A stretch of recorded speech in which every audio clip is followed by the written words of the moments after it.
Et aujourd'hui ?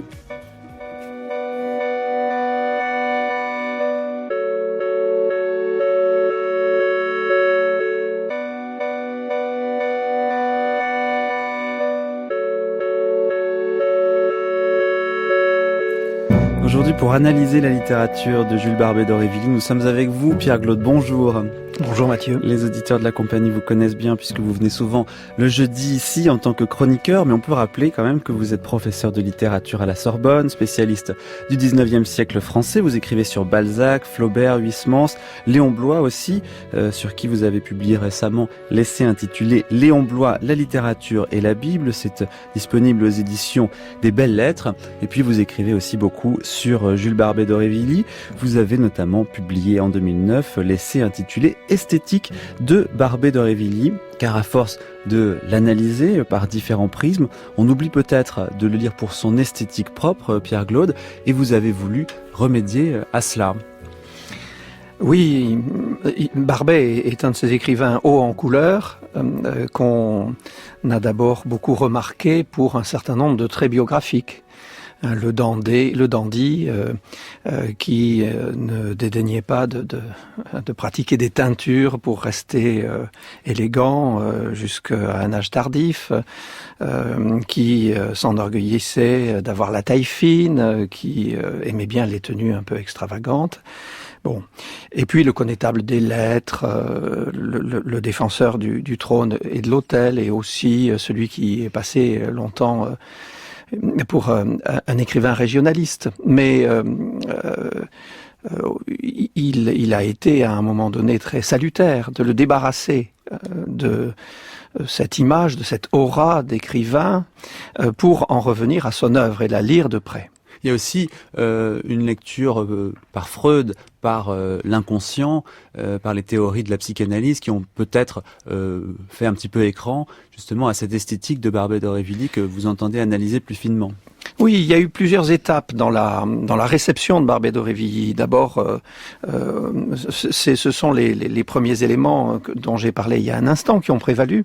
Puis, dans les années 60-70, avec l'émergence de la nouvelle critique, on a surtout remarqué la très grande modernité de l'œuvre de Barbet, et on l'a confronté à des théories puissantes, comme par exemple la psychanalyse littéraire, ou encore on a décelé dans cette œuvre une sorte de virtuosité qui correspondait bien à la curiosité de l'époque pour le formalisme.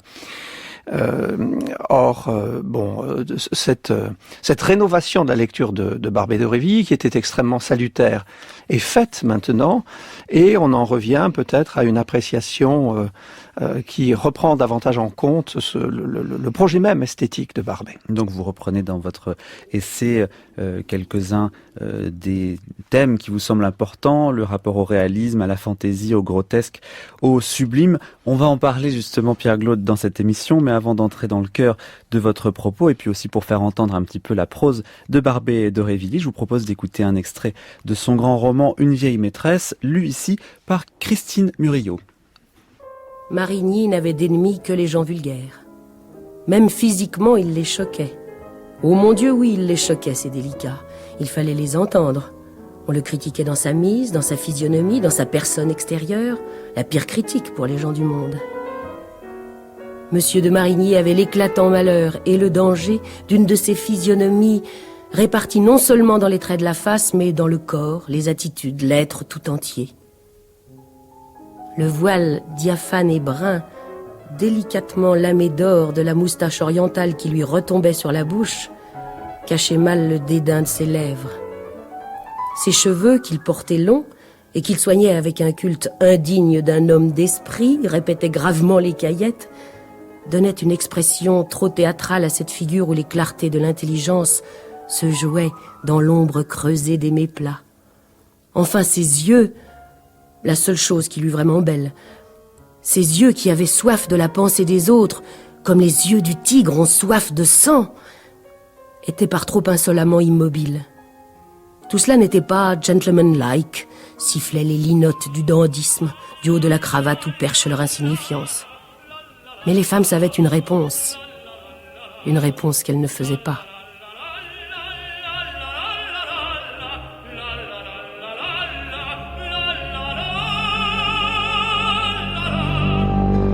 Ce personnage est ouvert et disposé à toutes les passions. Et c'est un trait particulièrement important pour Barbey, qui lui-même a été un grand passionné. Et qui a conçu d'abord le roman, au début de sa carrière, comme une exploration des passions énergiques et des passions qui ne craignent pas de se développer aux frontières des conventions et de ce qu'il est permis de faire. C'est un personnage byronien, pour le coup.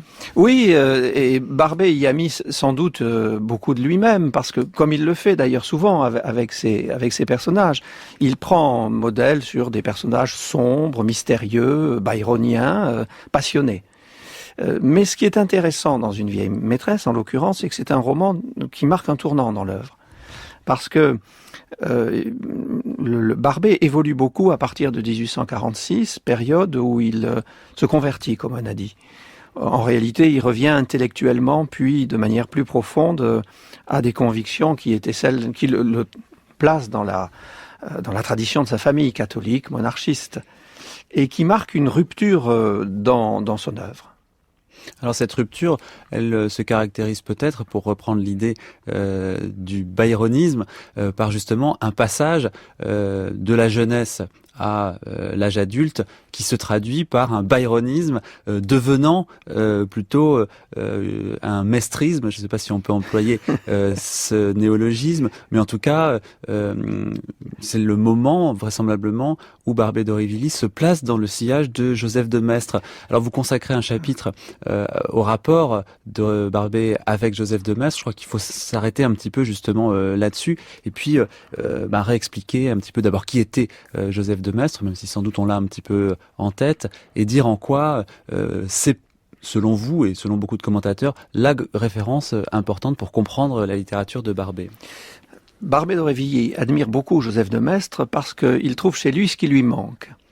Barbey a été aspiré pendant toute sa jeunesse par des passions et par une révolte dont il a été question hier.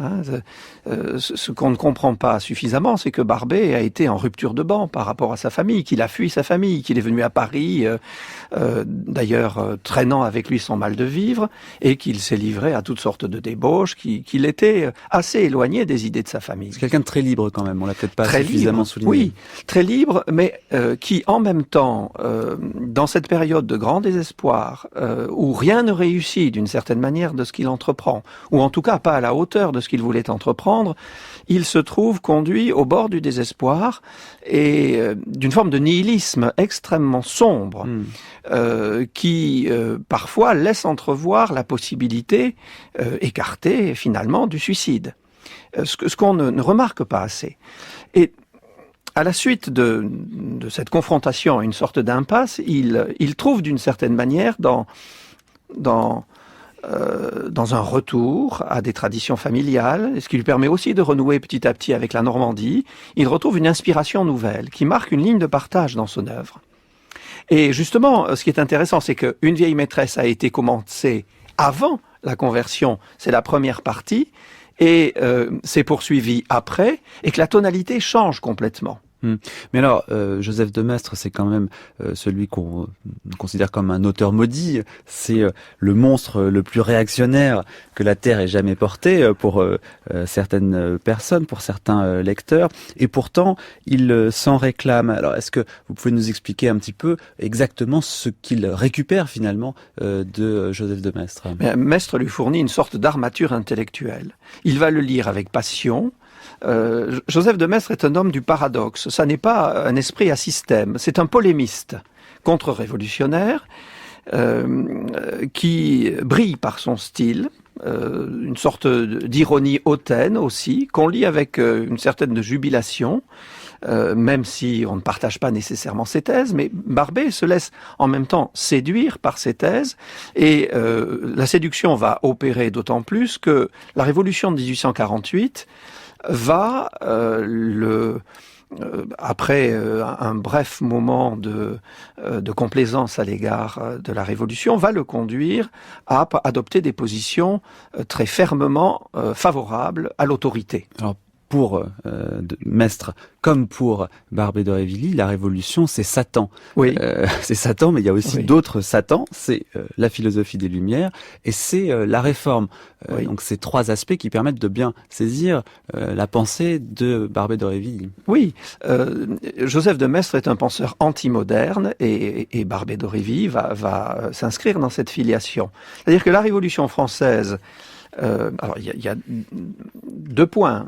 Elle s'explique aux yeux de Maistre comme aux yeux de Barbey par une sorte de faillite des élites aristocratiques, religieuses et du régime lui-même, trop complaisant à l'égard d'un ensemble de mouvements qui l'ont progressivement détruit. Le premier de ces mouvements, c'est la Réforme, c'est le protestantisme, qui est à la révolution politique de 1789, sa révolution religieuse. La révolution religieuse permet, d'une certaine manière, 2 siècles plus tard, la révolution politique. Donc, pour Maistre, c'est le plus grand ennemi de l'Europe qu'il importe d'étouffer par tous les moyens qui ne sont pas des crimes, l'ulcère funeste qu'il s'attache à toutes les souverainetés et qui les ronge sans relâche. Voilà, ça c'est le protestantisme selon Maistre. Alors il y a également le jansénisme, parce qu'il est une sorte de rébellion contre l'autorité royale et également contre le pape. Il y a aussi le philosophisme, ce que Maistre appelle le philosophisme, c'est-à-dire la philosophie des Lumières, le rationalisme, l'athéisme, le sensualisme, tout un ensemble de courants philosophiques qui ont ruiné les fondements de l'Ancien Régime. Donc ça, c'est le côté politique qui le rapproche de Joseph de Maistre, mais d'un côté moral et philosophique, et qui passe sans doute par le rapport à la religion, il est aussi très lié à Joseph de Maistre. Qu'est-ce qu'on peut dire sur le papisme, finalement, la manière de vivre la religion qu'avait Barbey d'Aurevilly, Pierre Glaude? Alors, il y a un lien très étroit entre la perspective politique et la perspective religieuse chez Maistre et pour Barbey aussi. La religion est le fondement, l'unité religieuse est le fondement de la monarchie pour lui, mais de surcroît, l'histoire, dans ses développements, est l'expression de la volonté de Dieu, qui s'est longuement attaché à la prédominance de régimes monarchiques dans l'histoire européenne, et qui, et c'est là le cœur de la doctrine de Maistre, explique la Révolution par une thèse sataniste. La Révolution, c'est l'expression du mal, mais d'un mal qui est un instrument entre les mains de Dieu pour régénérer la société à venir. Et sur cette conception du mal qui est développée par Maistre, Barbey va échafauder un certain nombre de scénarios romanesques en utilisant en particulier un aspect de la philosophie maistrienne qui est la réversibilité, l'idée de réversibilité. C'est-à-dire que dans ce jeu très étrange et très mystérieux de la Providence à travers l'histoire, il peut y avoir une dialectique très curieuse du bien et du mal, une solidarité très étrange entre l'un et l'autre, qui fait en particulier que les innocents peuvent payer à la place des coupables. Et œuvrer à une sorte de rachat de l'humanité. Alors là, ça fait penser évidemment au roman Un prêtre marié, oui, avec le personnage de la jeune fille qui s'appelle Calixte et qui se désigne à souffrir pour acquitter à la place de son père finalement la rançon de sa faute. Oui, parce que la grande question qui est au fond au cœur des romans de Barbey après sa conversion, c'est la question du mal. Du mal attaché aux passions humaines, à ce dont l'homme est capable. Dans Rino, qui est d'abord amoureux, pour revenir à une vieille maîtresse, hein, Rino qui est amoureux d'Ermengarde de Polastron, son épouse, ne peut pas s'empêcher, il est irrésistiblement attiré par Vélini. Et c'est cette aimantation étrange qui le déborde et qui finit par avoir raison de lui, qui fascine Barbey. Dans un prêtre marié, ce qui intéresse Barbey, c'est comment une fille qui est une calixte, qui est une sainte et qui est marquée dans son corps par des stigmates, peut-être sauver son père, Sombreval, qui est un prêtre apostat, qui a laissé la religion et son habit de prêtre pour la science, qui se livre à des expériences et en tant qu'incarnation de la figure du savant moderne, lance un défi contre Dieu. Donc il est profondément contre la science. Est-ce qu'on peut aller jusqu'à dire cela, Pierre Glaude? Est-ce que Barbey d'Aurevilly est contre la science? Oui, il est contre les présupposés de la science de son temps, qui sont rationalistes et qui conduisent, selon lui, à l'athéisme. Et de surcroît, ce qu'il réprouve, c'est l'exploitation idéologique de la science dans la société de son temps par les bourgeois, pourrait-on dire. C'est un type humain qu'il a en tête, là, le bourgeois satisfait, qui pense que la science, le progrès vont résoudre tous les maux de l'humanité. Alors il y a un autre thème dans votre essai, Pierre Glaude, c'est celui du rapport de Barbey au courant réaliste, qui est typique évidemment de la seconde partie du 19e siècle. On comprend bien son point de vue à l'écoute notamment de cette lecture qu'on va entendre du volume de critique littéraire des œuvres et des hommes, dont voici donc un extrait interprété par René Clermont. Qui sent le peuple. Mais pourtant il n'est pas contre le peuple dans ces récits. Il y a des ouvriers, il y a des bourgeois dans certaines de ses nouvelles, dans certains de ses romans. Oui, mais il les traite d'une manière toute différente. En fait, son modèle pour traiter ses personnages, c'est plutôt Walter Scott, et la façon dont Walter Scott intercale dans ses romans des scènes dramatiques avec des personnages héroïques et des scènes de détente comique, des scènes d'auberge qui servent de modèle à Barbey et qui procèdent à certains égards d'une certaine stylisation de la réalité. Mais en matière de peinture de la réalité, parce que Barbey n'exclut pas du tout le réel de son œuvre, son grand modèle, c'est Balzac. On a beaucoup parlé de Byron, mais sa grande admiration en matière romanesque, le modèle indépassable, c'est Balzac.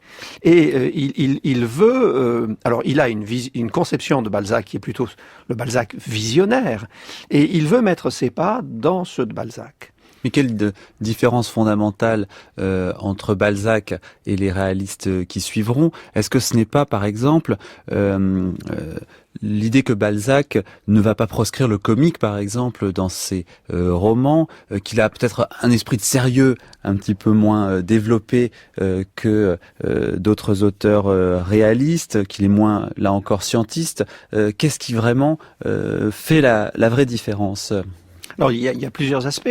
D'abord, Balzac ne s'interdit pas ce que s'interdira Flaubert, c'est de guider son lecteur vers un horizon. Donc il est davantage démiurge, en fait. Oui, et puis il a une armature intellectuelle qui séduit davantage Barbey, il n'hésite pas à le guider vers une conclusion, alors que selon lui, Flaubert se refuse à conclure quoi que ce soit. C'est un descripteur, comme il dit. Et puis, évidemment, l'opposition entre Balzac et Zola, elle se fait sur le choix des sujets et leur orientation. Le scientisme qui est à l'arrière-plan, le matérialisme, l'orientation si progressiste de l'œuvre, tout ça le rebute chez Zola, alors qu'il a une lecture plutôt traditionnaliste de Balzac.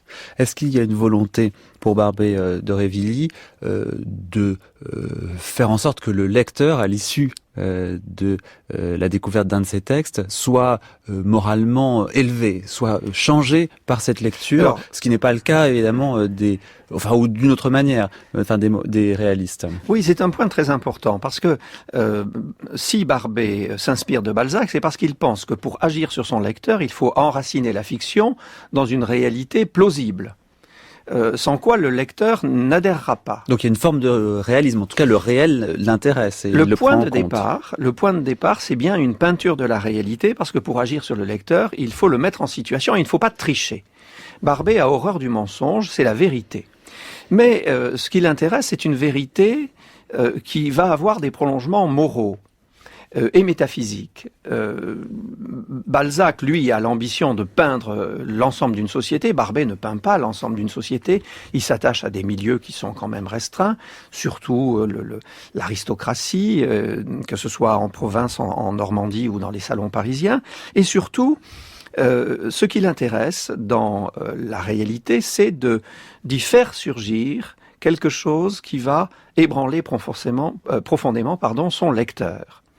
Et ça rejoint ce que je disais tout à l'heure sur ce qu'il déteste chez le lecteur moderne. Et sur ce plan, il est assez proche de Flaubert que pourtant il n'aime pas. Flaubert déteste l'autolatrie bourgeoise, c'est-à-dire l'adoration de soi qui est le propre de Homais. Et Barbey a horreur de la bonne conscience bourgeoise, de ceux qui pensent qu'ils ont tout compris, qu'ils savent tout, et que les savoirs dont ils disposent les garantissent de toute surprise. Ça se retrouve donc, vous le disiez aussi, sur le choix des sujets, quand même davantage des sujets dans les milieux aristocratiques, par exemple. Et alors, on lui disait, mais enfin, un bon écrivain doit pouvoir parler d'un jeu de cartes et en faire de la grande littérature. Ce n'est pas le sujet qui compte. Et lui disait, mais oui, mais si vous parlez de la forêt, vous avez déjà un sujet qui est élevé au départ. Comment envisageait-il justement cette question du choix du sujet, Pierre Glaude? Alors, il n'aime pas les sujets bas. Il ne traite pas beaucoup les classes sociales les plus humbles, les plus modestes. Il concentre ses récits dans des milieux où peuvent se développer des passions d'une très grande intensité. Et c'est cela qui l'intéresse au fond. C'est la passion. C'est la passion, mais c'est la passion parce qu'elle va faire surgir d'une manière ou d'une autre de grands désastres et poser la question de la profondeur du mal. Du coup, évidemment, tout cela se retrouve dans le choix du narrateur. Le narrateur est forcément un petit peu en surplomb, puisque c'est un narrateur qui est un petit peu Dieu pour ses personnages. Alors, Barbey, justement, utilise beaucoup dans ses récits des formes de narration bien particulières qui visent à créer du mystère. C'est-à-dire, comme je le disais tout à l'heure, ce qui lui importe, c'est de produire une sorte d'ébranlement dans la conscience de son lecteur. Et pour cela, il faut faire surgir du mystère. Et pour faire surgir du mystère, il faut des narrations qui soient restreintes, c'est-à-dire des narrateurs qui souvent sont représentés dans la fiction, qui sont le témoin de quelque chose qu'ils ont vu. Souvent c'est un récit enchâssé. On Voilà. rencontre quelqu'un qui nous dit que... Voilà, exactement. Et ce témoin nous rapporte les choses à travers ses propres yeux, ce qui introduit toujours dans la fiction une sorte de doute. Ne trahit-il pas la réalité? N'y a-t-il pas des formes de distorsion? Et surtout, qui introduit des lacunes. Parce que les témoins n'ont pas nécessairement tout vu, tout compris, et ils ont forcément un regard prismatique sur les choses. Et de cette manière, et souvent par une multiplication des narrateurs, qui relève d'une certaine virtuosité, comme dans le plus bel amour de Don Juan, par exemple, Barbey produit un effet de mystère. Pierre Glaude, vous restez avec nous en seconde partie de cette émission. Nous allons continuer de donner clairement dans son cœur. Et en effet, depuis plusieurs mois, les Immortels ne parviennent pas à trouver un successeur au fauteuil de Michel Déon. Les 3 tentatives récentes pour lui trouver un successeur se sont traduites par des élections blanches, malgré des candidats de renom, comme Luc Ferry, Pascal Bruckner, Charles Danzig, Bruno Racine. Frédéric Mitterrand aussi. Frédéric Mitterrand, Benoît Dutertre.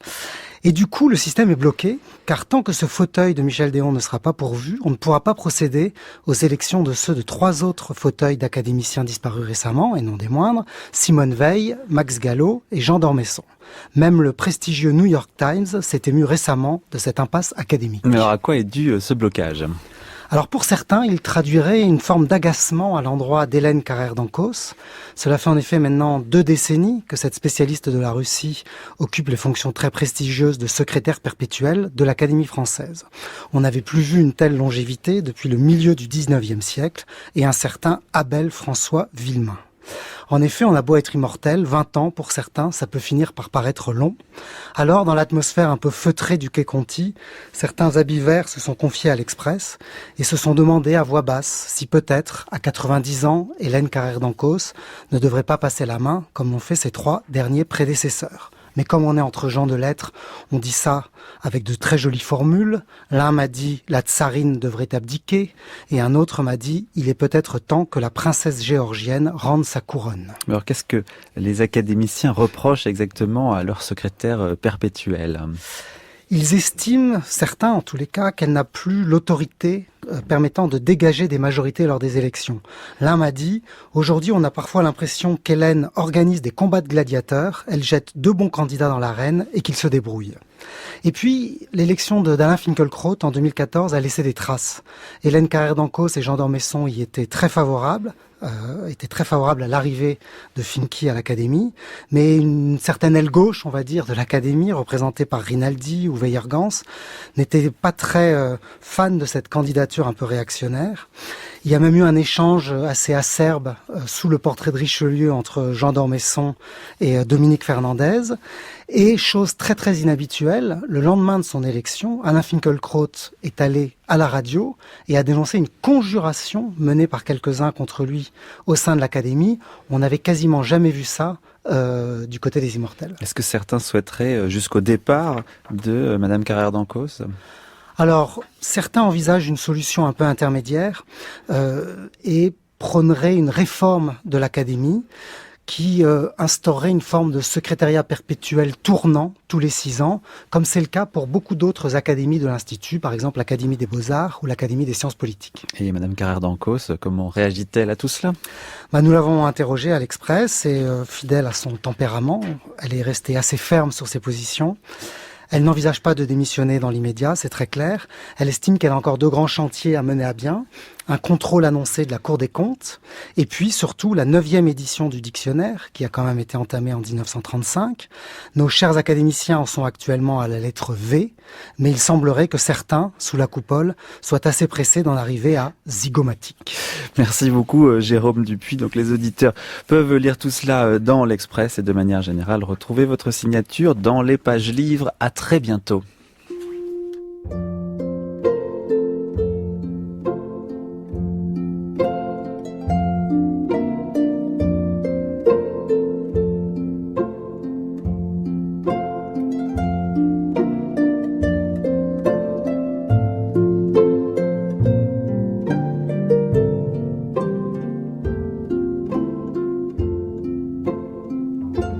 La compagnie des auteurs sur France Culture, nous parlons de Jules Barbet d'Aurevilly, l'auteur notamment des Diaboliques, ce recueil de nouvelles dont voici un extrait, en l'occurrence avec la nouvelle intitulée Le plus bel amour de Don Juan, interprétée par Fernand Ledoux.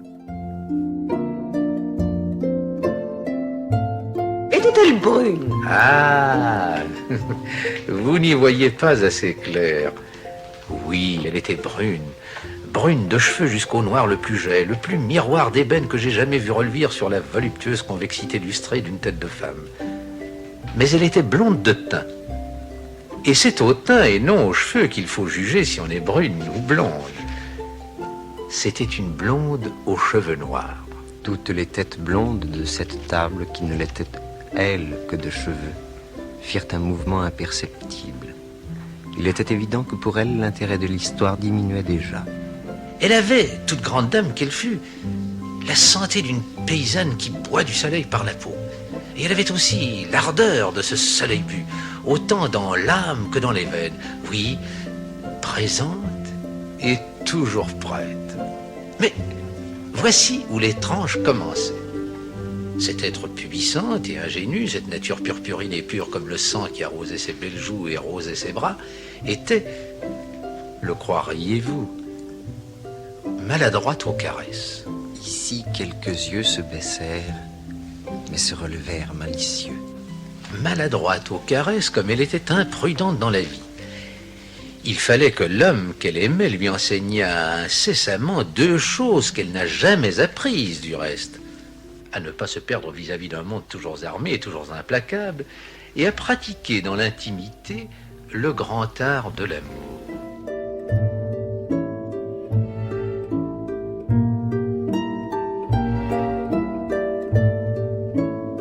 Qu'est-ce qui vous frappe, Pierre Glaude, dans l'extrait qu'on vient d'entendre ?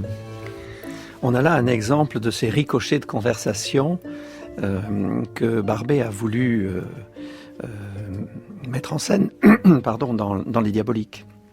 Un conteur dans un salon qui s'adresse à un public, ici un public féminin, un conteur qui est un Don Juan vieillissant, il s'appelle Ravila de Ravilé, ce qui est un nom qui est un calembour. Barbey lui a d'ailleurs prêté ses traits et qui joue avec toutes ces femmes qui voudraient être le plus bel amour de Don Juan. Et évidemment, il fait durer le plaisir, puisqu'il caractérise par une description qui n'en finit pas l'élu, en donnant progressivement des indices qui éliminent petit à petit un certain nombre de ces femmes. Et en réalité, elles découvriront à la fin qu'aucune d'elles n'est l'élu. Donc il y a un plaisir de choquer quand même de la part du narrateur, en l'occurrence ici, et puis de la part de Barbey d'Aurevilly de manière générale. Vous avez dit tout à l'heure, Pierre Glaude, que c'était un moraliste, mais de quelle morale ? Parce que il paraît parfois être un immoraliste, justement. Alors, c'est ce qu'on lui a reproché. Et d'ailleurs, il y a eu nombre de polémiques avec les milieux catholiques. Avec Veuillot, Louis Veuillot en particulier, autour d'une vieille maîtresse, sur la question de la moralité de l'œuvre et de la moralité du roman. Pour Veuillot, le roman n'est pas un genre moral. En général, et les romans de Barbey le sont encore moins, parce qu'ils font une place beaucoup trop complaisante aux passions. Et on aura pu dire on dira plus tard que Barbey se fourvoie dans le mystico-sensuel. Mais lui explique que c'est précisément pour détourner les lecteurs d'une sensualité qui serait de l'ordre du péché qu'il la présente de la manière dont il la présente, c'est-à-dire de façon relativement crue. Oui, tout à fait. Mais il le fait d'une manière que les catholiques n'acceptent pas et que aussi ses adversaires comprennent mal, puisque il refuse le moralisme prédicateur. Ça, c'est un premier point. C'est-à-dire qu'il faut faire comprendre la morale de l'histoire sans jamais se perdre en bavardage. C'est là où il est écrivain. Exactement. Il refuse les facilités du roman à thèse. L'exposé trop précis de l'idée morale sous-jacente. Les faits doivent parler d'eux-mêmes. Ça, alors, c'est un premier point. Ces lecteurs, pardonnez-moi, sont catholiques ? Est-ce qu'il y a beaucoup de lecteurs chez les catholiques ? Alors ça, c'est une autre question, mais elle est très intéressante. Il a des lecteurs catholiques, mais en réalité, il s'adresse à un public très particulier, qui illustre très bien un dîner d'athées. Et le personnage de Ménilgrand. Ménilgrand qui est un homme à l'esprit élevé, d'une grande noblesse de caractère, et qui en même temps est éloigné de Dieu, mais qui a le sens du sacré. C'est une âme du purgatoire, pourrait-on dire. Et Barbey s'adresse peut-être non pas à ceux qui sont plongés au plus profond du péché, ni aux bonnes consciences tranquilles, mais à ce public intermédiaire qui a sans doute qui est sans doute sorti maintes fois du droit chemin, un peu comme lui, mais en qui il voudrait ranimer une sorte d'étincelle spirituelle. Alors c'est un écrivain de l'outrance, peut-être aussi du grotesque.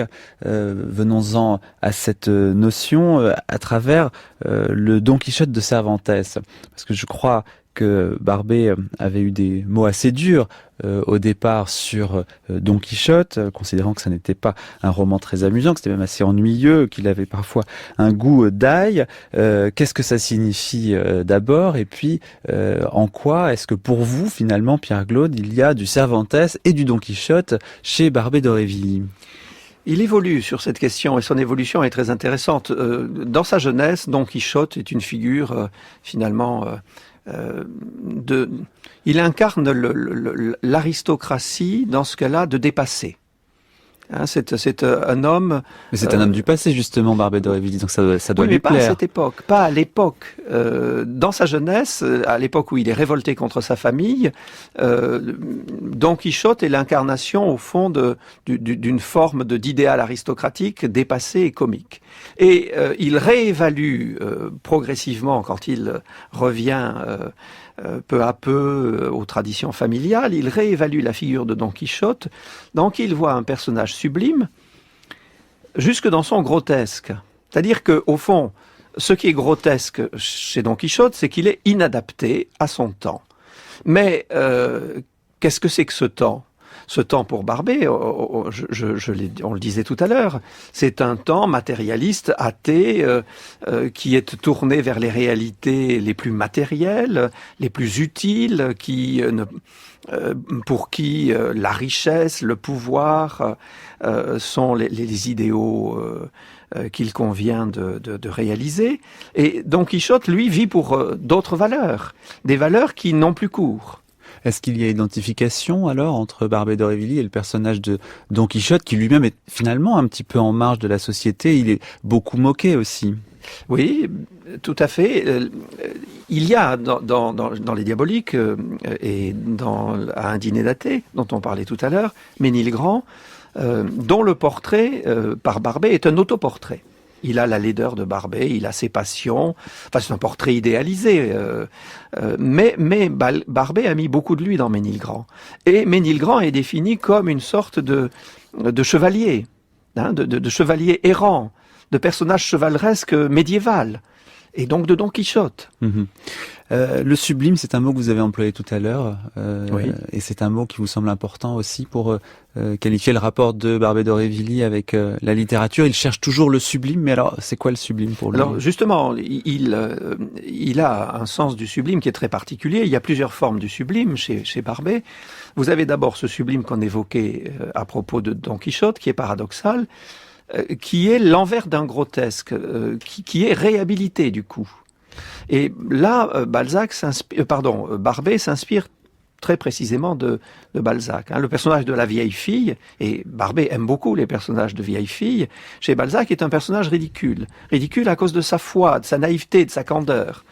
Mais Barbey préfère une âme traversée par l'idéal et qui peut paraître naïve et ridicule aux yeux de ses contemporains à quelqu'un dont l'horizon spirituel et moral s'est rétréci. Quitte à lui-même se peindre sous ses traits, vous le disiez à l'instant, Pierre-Claude, il y a de l'autodérision chez Barbey d'Aurevilly, et c'est une autodérision qui finalement fait qu'il assume totalement qui il est, d'une certaine manière. Tout à fait, et il y a un indice très intéressant, il a une querelle avec Zola, il en a plusieurs, parce qu'on a vu tout à l'heure combien il l'accablait, et Zola l'a traité de clown. Hein, il l'a appelé le catholique hystérique. Enfin, il y a toute une série de mots très durs de Zola à l'égard de Barbey. Et Barbey, qui disait que les plus beaux noms sont ceux que nous donnent nos ennemis, renvoie à Zola ce mot de clown en disant oui, qu'il adore les clowns et qu'il est un clown, qu'il en a la légèreté aérienne, qu'il en a la grâce, qu'il en a la virtuosité. Qu'il en a la fantaisie aussi. Et qu'il en a la fantaisie, parce que Barbey déteste la gravité. Ouais. La fantaisie, c'est à la fois une esthétique pour Barbey, mais c'est donc aussi une éthique, Pierre-Claude. C'est une esthétique, c'est un style de vie qui rejoint le dandysme d'une certaine manière.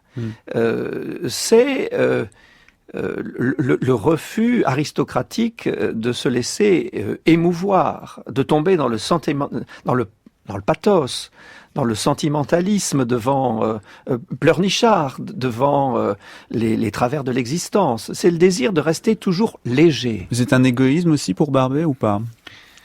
C'est d'abord un moyen de se défendre contre la difficulté d'être. Et puis c'est surtout une vie par l'imagination. Parce que Barbey est un grand imaginatif.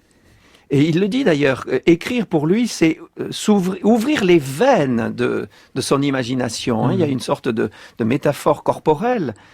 L'imagination, c'est comme le sang qui parcourt le corps de l'écrivain. Mais il y a dans cette imagination quelque chose qui l'aspire vers une forme de destruction, peut-être. Et donc, il a un rapport ambivalent avec elle. Finalement, la fantaisie, pour lui, rend le monde plus vivable, et peut-être même que le caprice rend le monde plus vivable. Il y a une sorte d'éloge du caprice chez Barbey d'Aurevilly, Pierre Glaude. Oui, la fantaisie, le caprice, c'est une forme de résistance. Une forme de résistance devant un monde où Barbey le sent bien. Il laisse. Barbey utilise un vocabulaire marial pour la décrire. C'est une céleste. Mais c'est une céleste qui, et c'est ce qui est très intéressant chez Barbey, recèle une part d'ombre. Parce qu'au fond, si elle est malheureuse, et elle le conclut, c'est parce qu'elle a trop cru à l'amour humain en oubliant peut-être Dieu. Elle a voulu mettre, et souvent c'est un thème qu'on trouve chez Barbey, mettre un homme à la place de Dieu. C'est ce que fait aussi la duchesse d'Arcos dans La vengeance d'une femme. La passion qu'elle éprouve pour Vasconcelos, passion adultère, même virtuellement adultère, est décrite dans les termes que Sainte Thérèse d'Avila utilise pour décrire sa relation à Dieu. Et il y a une forme de démesure qui va engendrer le mal, le désir de vengeance qui va conduire la duchesse d'Arcos à se prostituer pour se venger de son mari, pour le souiller dans son nom de Grande Espagne. Et là, on touche à ce sublime que Barbey appelle le sublime infernal, ou le sublime à la renverse. C'est un sublime où on ne va jamais nous expliquer, on ne va jamais faire système. Le sublime permet pour Barbey d'Aurevilly de faire un peu des trouées de lumière dans un monde que de toute façon on ne comprend pas, puisque c'est Dieu qui l'organise, et à travers, par exemple, la souffrance, on va finalement avoir l'intuition d'un rapport à Dieu. Est-ce qu'on pourrait dire les choses un petit peu de cette manière-là ? Oui, Barbey, à travers le malheur, la souffrance, la cruauté aussi, le mal, parce que le mal a deux visages, c'est le mal subi ou le mal agi, pourrait-on dire. Là, le mal actif ou le mal qu'on subit. Donc la souffrance, la douleur et puis la cruauté. Et à travers ces deux visages du mal, Barbey, qui pense que pour parler à un public qui s'est éloigné de Dieu, il vaut mieux lui parler de situations intéressantes plutôt que de bondieuserie, pense que l'enfer, c'est le ciel en creux. Et donc c'est dans l'expérience du mal, dans sa profondeur abyssale, diabolique, que peut-être pour le lecteur moderne, il y a l'espace d'un soupçon, d'un doute, d'un vacillement intérieur qui peut, sous certaines conditions, réactiver la vie spirituelle en tirant la conscience moderne de son apathie. Cette conception-là, est-ce qu'elle est davantage inspirée du siècle qui précède le 19e siècle, voire même du siècle encore précédent? Où trouve-t-il ses racines littéraires, Barbey d'Aurevilly, dans le passé? Alors, il trouve ses racines au XVIIe siècle, dans ce que l'on a appelé les histoires tragiques, qui sont souvent écrites par des religieux et qui décrivent le mal dans tous ses états. C'est une sorte d'apologétique de la terreur. Autrement dit, en peignant des aspects terrifiants du mal, on veut ramener, dans le contexte post-tridentin, après le Concile de Trente et dans le contexte de la contre-réforme, on veut ramener des hommes à Dieu en leur faisant sentir la profondeur du mal. Il y a aussi peut-être La Fontaine dans son imaginaire, parce que c'est un moraliste, on l'a dit, il aime bien qu'il y ait une petite morale, même s'il ne souhaite pas l'écrire à l'issue de ses nouvelles. Est-ce que c'est aller trop loin que de parler de La Fontaine? Pas du tout. C'est une de ses grandes admirations. Il connaît des vers très nombreux qu'il se plaît à citer très fréquemment. Et il y a chez La Fontaine une qualité qui est la bonhomie. Et Barbey reconnaît aussi cette qualité chez Walter Scott. Et il voudrait être, à certains égards, il le sera dans un certain nombre de ses récits, un conteur bonhomme. Et ça signifie quoi finalement, un conteur bonhomme? Enfin, dans les textes, comment est-ce que ça se retrouve? Mais qui est capable de créer un climat où la prédication n'est pas austère, où elle peut s'accompagner d'un plaisir esthétique partagé, d'une sorte de confiance qui se crée entre le lecteur et l'auteur, ou aussi entre le conteur et ses auditeurs. En tout cas, il y a une volonté de ne pas être hermétique dans le style, dans la manière aussi d'organiser le récit, puisqu'il s'agit vraiment de faire passer quelque chose au lecteur, et même si il peut y avoir des phrases plus alambiquées peut-être que d'autres, on sent quand même qu'il y a une volonté de saisir le lecteur pour qu'il ait du plaisir à la lecture, tout simplement. Tout à fait. Barbey se situe dans la postérité de ce qu'on a appelé le récit exemplaire, c'est-à-dire un récit qui veut agir, faire impression sur le lecteur. Merci beaucoup, Pierre Glaude.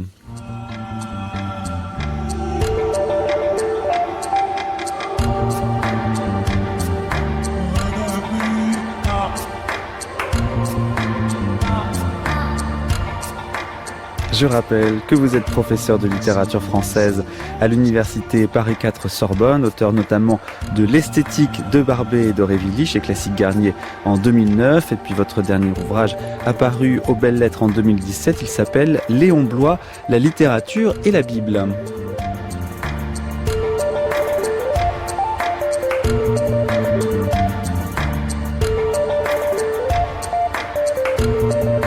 C'était La Compagnie des auteurs, une émission de Didier Pinault, Anne-Vanessa Prévost, Laurence Millet, Laurence Genepin, Garance Mazelier, Anne Bruland et Emmanuel Morse-Duncan. Demain, 3e étape de notre parcours aurévillien, ce sera avec Philippe Berthier qui nous parlera des Diaboliques. Mais tout de suite, sur France Culture, on retrouve les lectures de poésie quotidienne de Jacques Bonafé. Bonjour la compagnie. Cette semaine avec Joachim, Du Bellay, pas Phénix. Du Bellay, Joachim des regrets. Nous reprenons pied dans la poésie, ces machines de souffle et d'image. Les regrets nous aiment. Je me ferai savant en la philosophie, en la mathématique et médecine aussi, je me ferai légiste et d'un plus haut souci, apprendrai les secrets de la théologie, du luth et du pinceau, j'ébattrai ma vie de l'escrime et du bal, je discourais ainsi et me vantais en moi d'apprendre tout ceci quand je changeais la France au séjour d'Italie. Joachim s'ennuie à Rome. En pleine guerre. Oh, beaux discours humains, je suis venu si loin pour m'enrichir d'ennui, de vieillesse et de soins, et perdre en voyageant le meilleur de mon âge. Ainsi le marinier, souvent pour tout trésor, rapporte des harengs, en lieu de lingots d'or, ayant fait, comme moi, un malheureux voyage. Tristesse, laissons passer un temps, reprenons et sonnons en sonner. 3, 4. Heureux qui, comme Ulysse, a fait un beau voyage, ou comme Cestuila qui conquit la toison, et puis est retourné plein d'usage et raison, vivre entre ses parents le reste de son âge. Quand reverrai-je, hélas, de mon petit village fumer la cheminée, et en quelle saison reverrai-je le clos de ma pauvre maison, qui m'est une province et beaucoup d'avantages? Plus me plaît le séjour qu'ont bâti mes aïeux que des palais romains le front audacieux. Plus que le marbre dur me plaît l'ardoise fine. Plus mon Loir gaulois que le Tibre latin, plus mon petit Liré que le Mont Palatin, et plus que l'air marin, la douceur angevine. As-tu lu Joachim du Bellay, le poète, d'heureux qui, comme Ulysse, a fait un beau voyage, alors qu'il s'ennuyait à Rome, il écrivit 191 regrets à ses amis. Ça, c'est Pierre Vinclair. qui nous écrit en sonnet dans Sans adresse. Le parallèle avec Du Bellay est facile à établir, car, m'encroutant à Shanghai, je suis si loin des miens, plutôt que d'ajouter à cette déception celle de l'impossible réception de l'œuvre, j'écris mon texte à un ami qui va me lire. Simple artisan, je prends son geste et le refais, maintes et maintes fois, c'est la 31e, mais ne veux plus dépenser mon à imiter les fétiches statues de commandeurs posant dans l'inimitable énergie prise de verre et la carte d'un territoire abandonné. Ici, son interlocuteur Laurent Albarracin, poète et, comme Pierre Vauclair, critique, éditeur, animateur, participant de la revue Catastrophe de Pierre Vinclair, Albarracin, dans un échange publié en complément de Sans adresse, dit « Certes, le sonnet est vivant, la preuve nous en écrivons, et on peut utiliser le clavier comme bon nous semble, mais l'instrument n'est pas neutre, je crois. Choisir une forme ancienne pour parler du monde moderne, ça dit bien quelque chose d'un écart entre le poétique et le prosaïque, non ?» Merci Jacques Bonafé, vous continuez de nous lire des sonnets de Joachim du Bellay.